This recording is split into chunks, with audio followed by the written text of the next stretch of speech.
10일 에로스와 푸시케. 옛날 어느 나라의 왕과 왕비 사이에 세 딸이 있었다.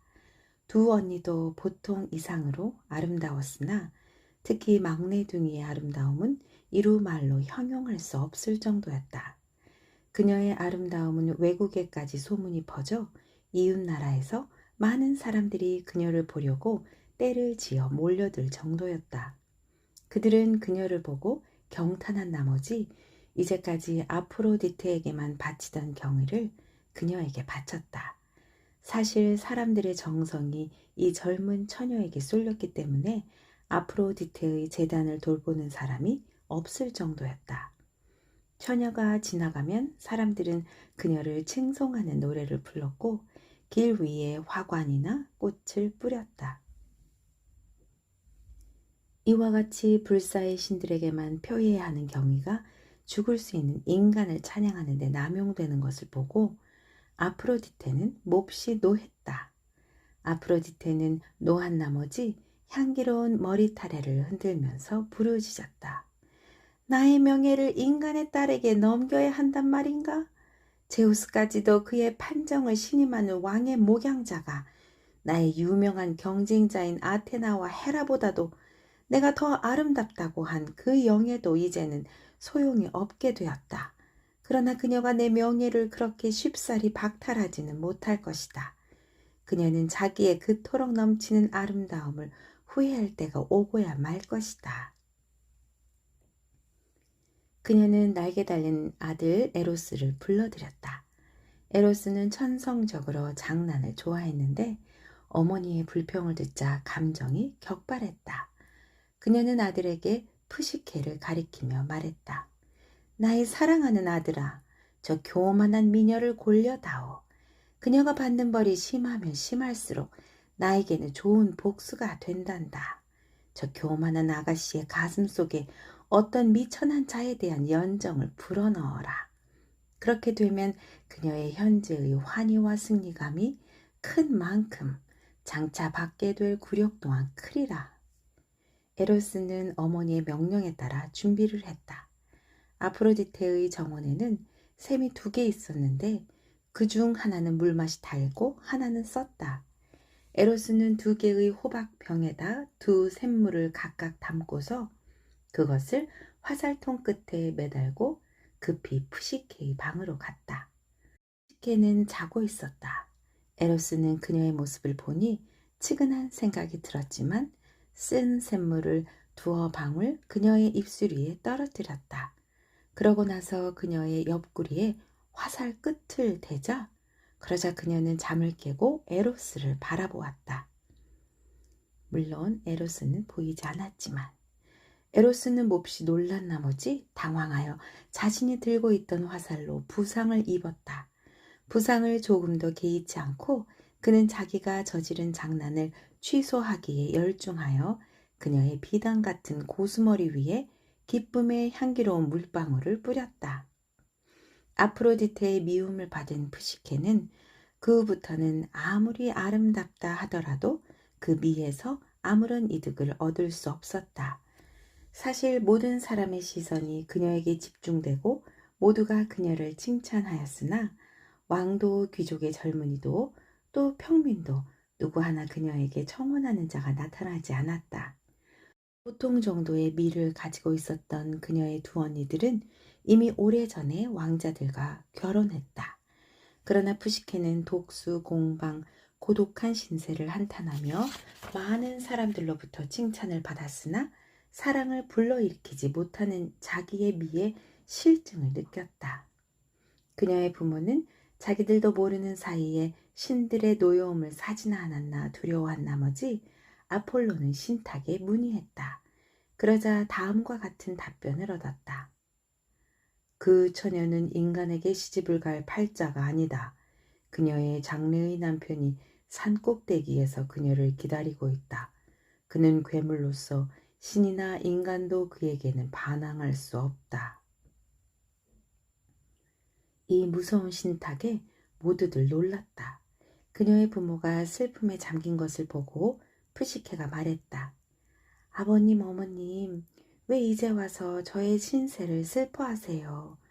도리어 사람들이 저에게 부당한 명예를 들씌워 한결같이 저를 아프로디테라고 불렀을 때 슬퍼하셨어야 했을 거예요.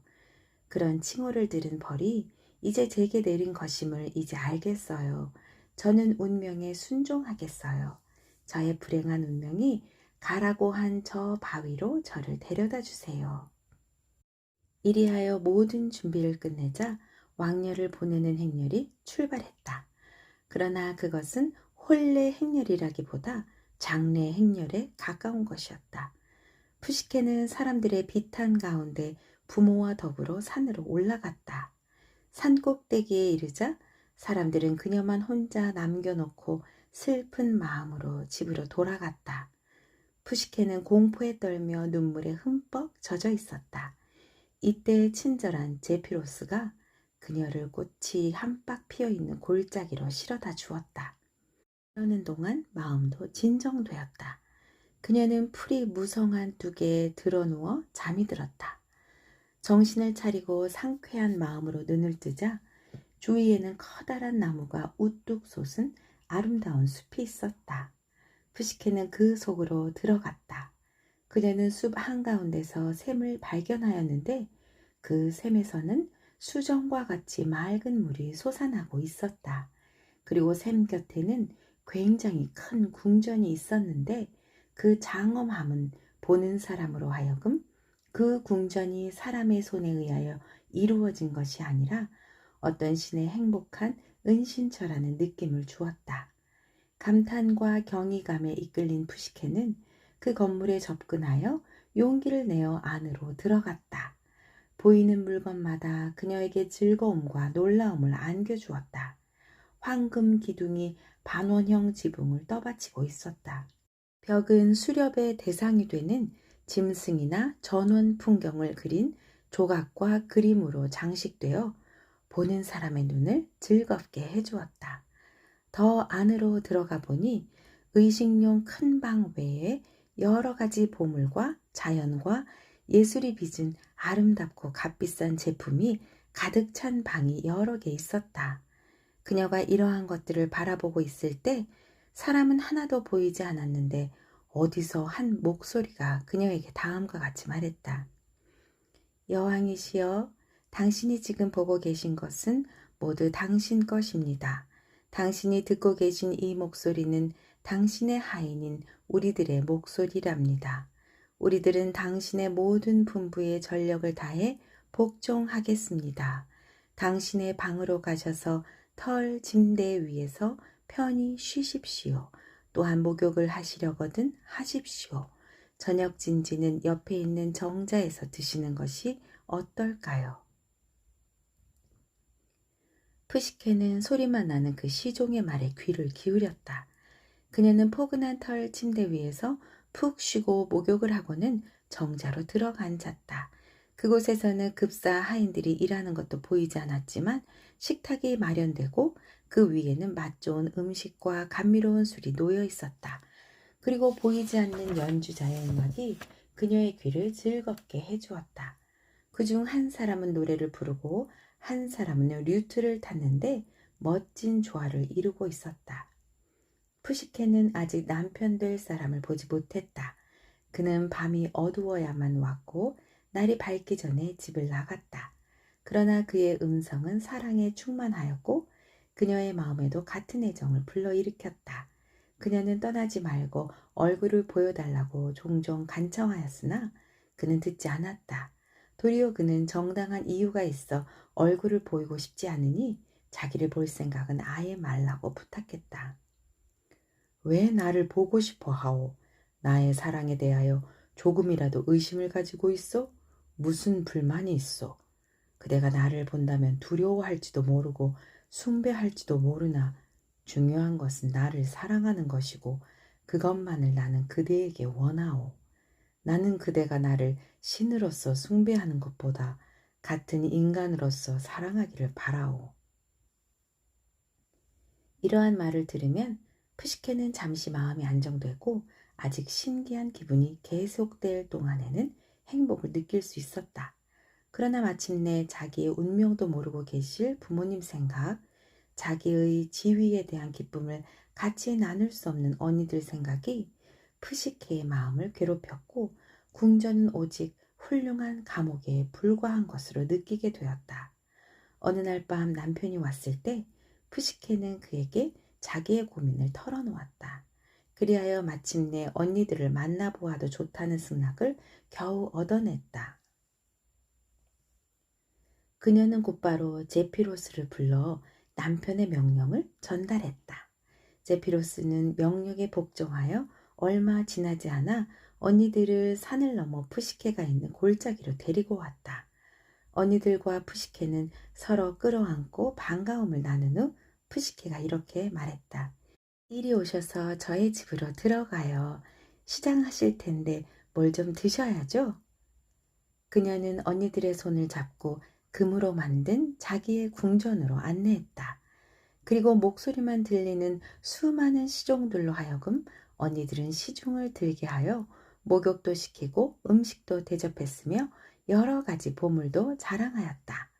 동생이 자기들보다 월등하게 훌륭한 생활을 하고 있는 것을 보자 언니들의 가슴에는 질투심이 일어났다. 그녀들은 푸시케에게 많은 질문을 하였는데 특히 그녀의 남편이 어떤 사람인지를 물었다. 푸시케는 그가 아름다운 청년이요.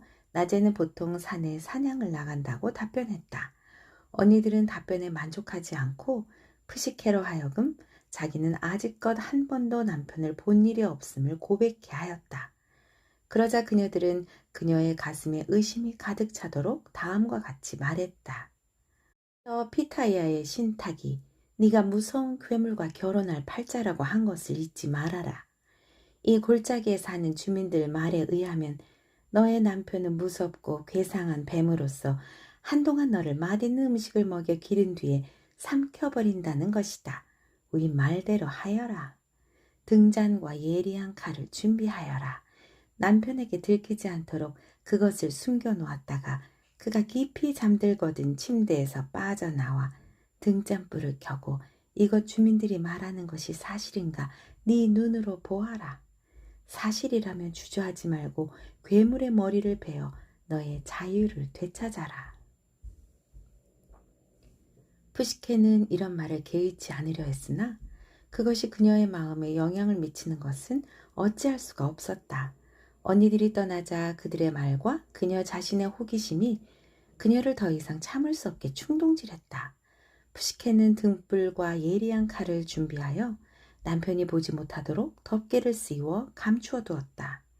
그가 첫잠이 들었을 때 푸시케는 살짝 일어나서 등잔불의 덮개를 벗기고 보니 눈앞에 보이는 것은 무서운 괴물이 아니고 신들 중에서도 가장 아름답고 매력 있는 신이었다.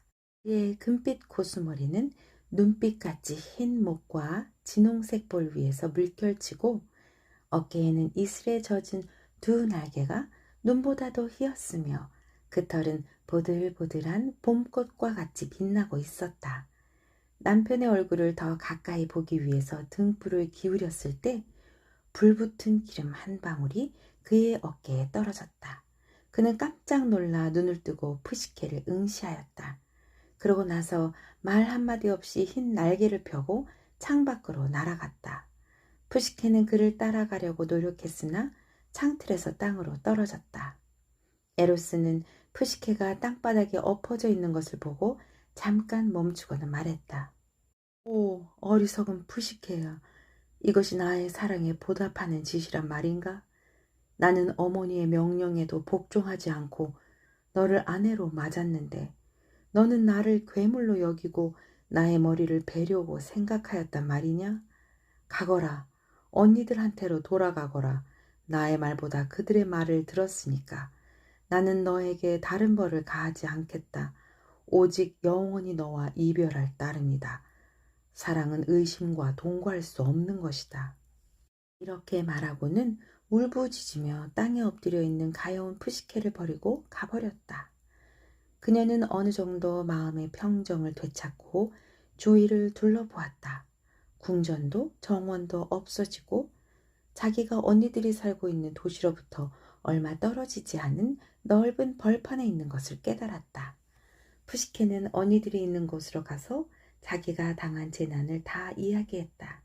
심술궂은 언니들은 내심으론 기뻐하면서도 슬퍼하는 척했다. 그들은 겉으로 나타내지는 않았으나 이번에는 그 신이 자기 둘 중에 하나를 택할 것이라 생각하고서 아침 일찍이 일어나 산에 올랐다. 그리고 산정에 이르자 제피로스를 불러 자기를 받아들이고 그의 주인에게 데려다 달라고 청하였다. 그러고는 뛰어내렸으나 제피로스가 받쳐주지 않았기 때문에 몸은 절벽에서 떨어져 산산조각으로 부서져 버렸다. 그동안 푸시케는 남편을 찾아 식음을 전폐하며 밤낮 없이 방황하였다. 높은 산꼭대기에 훌륭한 신전이 있는 곳을 보고 그녀는 혼자 중얼거렸다. 나의 사랑, 나의 주인은 아마 저곳에 살고 계실 거야. 그녀는 그곳으로 발을 옮겼다. 그곳에 들어가자마자 밀랏가리가 눈에 들어왔는데 묶은 것도 있고 묶지 않은 것도 있었으며 간혹 보리 이삭이 섞여 있기도 했다. 낫과 갈퀴 및 그 밖에 추수할 때 쓰는 여러 기구가 무더위에 지쳐버린 농부가 함부로 던진 것 같이 여기저기 흩어져 있었다. 경건한 푸시케는 이들을 모두 가려서 적당한 장소에 종류별로 갈라서 깨끗이 정돈해 놓았다. 그것은 어떤 신이라도 소홀히 해서는 안 되고 모든 신을 경건한 마음으로 대하여 자기 편으로 만들어야 한다는 신념에서였다. 그곳은 여신 케레스의 신전이었는데 여신은 푸시케가 신을 위하여 일하는 것을 보고 다음과 같이 말했다. 오, 가엾은 푸시케야. 비록 나는 너를 아프로디테의 혐오로부터 수호할 수는 없으나 그녀의 기분을 완화시킬 수 있는 최선의 방법을 가르쳐 줄 수는 있다. 너의 여왕 아프로디테에게 가서 무릎을 꿇고 겸손과 순종으로써 용서를 빌어라. 그러면 아마 네게 은총을 베풀어 너의 남편을 다시 찾도록 해줄 것이다. 푸시케는 케레스의 말을 따라 마음을 단단히 먹고 아프로디테의 신전으로 갔다. 무슨 말을 해야 노한 여신의 마음을 풀 수 있을까 하고 곰곰 생각했으나 아무래도 결과는 좋지 않을 것 같은 예감이 들었다. 아프로디테는 푸시케를 노한 안색으로 대했다. 하인들 중에서도 가장 불성실한 여인이여, 너는 주인을 섬기는 몸이라는 것을 이제야 깨달았느냐? 아니면 네가 이곳에 온 것은 사랑하는 아내에게서 받은 상처 때문에 아직도 병석에 누워있는 너의 남편을 보기 위해서냐? 너는 밉고 비위에 거슬린다. 그러므로 네가 남편을 섬길 수 있는 유일한 길은 부지런히 일하는 것밖에 없다. 나는 너의 가정부로서의 솜씨를 시험해 보련다. 이렇게 말하고 나서 아프로디테는 푸시케를 자기의 신전의 창고로 인도하도록 명령했다. 그곳에는 비둘기의 모이로 많은 밀, 보리, 기장, 완두, 불콩이 쌓여 있었다. 저녁이 되기 전까지 이 곡식들을 같은 종류별로 모두 가려놓도록 하여라. 이렇게 말하고는 아프로디테는 떠났다. 홀로 남은 푸시케는 일거리가 너무 많은데 놀라서 멍하니 곡식 더미를 바라보고 있었다. 푸시케가 어찌할 바를 모르고 앉아있는 동안 에로스는 들판의 주민인 조그만 개미를 선동하여 푸시케에게 동정심을 일으키도록 하였다. 개미 무리의 지도자는 6개의 다리가 달린 모든 졸개들을 거느리고 곡식 더미에 접근하여 전력을 다하여 부지런히 곡식을 한 알 한 알 날라다가 종류별로 가려내어 구분해 주었다. 그 일이 끝나자 개미들은 순식간에 그곳에서 사라져 버렸다. 아프로디테는 황혼이 가까워지자 머리에는 장미화관을 쓰고 향기로운 냄새를 풍기며 신들의 향연에서 돌아왔다.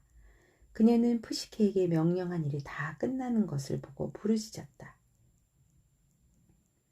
못된 계집 같으니 이것은 네가 한 것이 아니고 남편을 꾀어서 시킨 것이지. 어디 두고 보아라. 너도 네 남편도 뒤가 좋지 못할 것이니. 이렇게 말하면서 푸시케에게 저녁 식사로 검은 빵 한 조각을 던져주고 가버렸다. 이튿날 아침 아프로디테는 하인에게 명하여 푸시케를 불러오게 하여 그녀에게 이렇게 말했다. 보아라, 저쪽 물가에 나무들이 늘어서 있지? 그곳에 가면 양들이 양치기도 없이 풀을 뜯어먹고 있는데 모두 금빛 모피를 몸에 걸치고 있다. 그곳에 가서 양이 걸치고 있는 모피에서 값진 양모의 견본을 모아가지고 오너라. 푸시케는 이 명령을 최선을 다해서 이행하리라 마음먹고 냇가로 갔다. 그러나 강혜씨는 갈대로 하여금 노래 부르듯 속삭이게 하였다. 가혹한 시련을 받고 있는 아가씨야, 위험한 냇물을 건너려고 하지도 말고 건너편에 있는 무서운 수양 속에 들어가지도 말아라. 왜냐하면 해가 떠오를 무렵에는 그 영향을 받아 양들은 그 날카로운 뿔과 사나운 이빨을 가지고 사람을 죽이려는 잔인한 분노에 불타기 때문이다. 그러나 대낮이 되어 양떼들이 그늘을 찾아가고 냇물의 청명한 전기가 그들을 달래서 재울 때에는 내를 건너도 안전하며 건너가면 덤불이나 나무 줄기에 붙어있는 금빛 양모를 발견할 것이다. 이렇게 인자한 강혜씨는 푸시케에게 여러 가지로 그 임무를 수행하는 방법을 가르쳐 주었다. 그가 일러준 대로 하여 푸시케는 얼마 지나지 않아 아프로디테가 있는 곳으로 금빛 양모를 한아름 가득 안고 돌아왔다. 그러나 아프로디테는 집념이 강한 여주인으로서 만족을 얻지 못했고 여주인은 도리어 다음과 같이 말하는 것이었다. 나는 이번에도 네가 이 일에 성공한 것이 너 자신의 힘이 아니라는 것을 잘 알고 있다. 나는 네가 일을 잘 한다는 것을 믿지 못하겠다. 다른 일을 시키겠다. 이곳에 있는 상자를 가지고 에레보스로 가서 페르세포네에게 전달하고 다음과 같이 말하여라. 나의 여주인 아프로디테가 당신의 미를 조금 나누어 주시기를 원하십니다. 병석에 있는 아들을 간호하시느라고 자신의 미를 약간 잃었기 때문입니다. 그러나 갔다 오는데 너무 지체해서는 안 된다. 나는 오늘 저녁에 얻어온 미를 몸에 바르고 신들과 여신들의 파티에 참석해야 하니까. 푸시케는 이제야말로 죽음이 가까이 왔다고 믿었다. 제 발로 직접 에레보스에 내려가지 않으면 안 되었으니까. 그러나 피할 수 없는 일을 지체 없이 하려고 푸시케는 몸을 거꾸로 떨어뜨려 명부로 내려가는 가장 가까운 길을 택하기 위하여 높은 탑 꼭대기로 올라갔다. 그때 탑 속에서 한 소리가 들려왔다. 가엾고 불행한 여인아, 왜 그렇게 무서운 방법으로 목숨을 끊으려고 하느냐. 이제까지도 여러 번 위험한 경우에는 신령의 가호를 받았거늘 왜 최후의 위험에 처하여 겁을 내고 풀이 죽는가. 그러고 나서 그 소리는 어떤 동굴을 지나면 하데스의 나라에 도착할 수 있다는 것, 어떻게 하면 도중의 위험을 피할 수 있는가, 머리가 3개 달린 개 케르베로스의 곁을 지날 때에는 어떻게 하면 되는가, 흑하를 건너가고 다시 또 돌아오기 위해서는 어떻게 하면 뱃사공을 설복시킬 수 있는가를 가르쳐 주었다. 그리고 다음과 같이 부언했다. 페르세포네가 그녀의 미로 가득 찬 상자를 주거든 가장 조심해야 할 바는 그것을 한 번이라도 열거나 그 속을 들여다보지 말 것이며 또 호기심으로 여신들의 미의 비보를 탐색하려고 하지 말아야 한다는 것이다. 푸시케는 이 조언에 힘을 얻어 모든 것을 일러주는 대로 했다. 그리고 도중에 일일이 조심하면서 무사히 명부에 도착했다. 푸시케는 페르세폰의 궁전의 입장이 허용되었다. 그리고 아름다운 의자와 맛있는 음식이 제공되었으나 모두 사양하고 거친 빵으로 만족하며 식사를 한 뒤에 바로 아프로디테로부터의 전원을 전달했다. 이윽고 값진 물건으로 꽉 찬 뚜껑이 닫힌 상자가 푸시케에게 들려졌다. 그래서 푸시케는 온 길을 다시 돌아왔으며 다시 햇빛을 보게 된 것을 한없이 기뻐하였다. 그러나 위험한 임무를 이와 같이 무사히 달성하자 상자 안에 무엇이 들었는지 보고 싶은 마음이 일어났다. 그녀는 혼잣말로 중얼거렸다. 어째서 신의 미를 나르는 내가 이것을 좀 가져서는 안 된단 말인가. 나도 얼굴에 발라 사랑하는 남편의 눈에 좀 더 예쁘게 보이고 싶다. 그러고는 그녀는 조심스럽게 상자를 열어보았다. 그러나 그 속에는 미는 하나도 없고 명부의 진짜 지옥의 수면만 있었다. 그것은 감옥에 갇혔다가 해방되자 푸시케에게 덤벼들었다. 그녀는 길 한가운데 쓰러져 잠자는 시체가 되었고 지각도 움직임도 없는 존재가 되었다.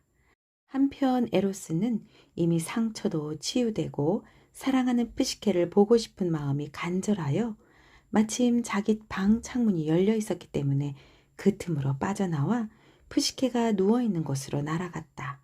그리고 그녀의 몸에서 잠을 끌어모아 다시 상자 안에 가두고 그의 화살로 가볍게 그녀를 찔러 깨웠다. 그는 말했다. 너는 또 전과 같은 호기심 때문에 하마터면 죽을 뻔했구나. 자, 너는 이제 어머니가 분부하신 임무를 완수하거라.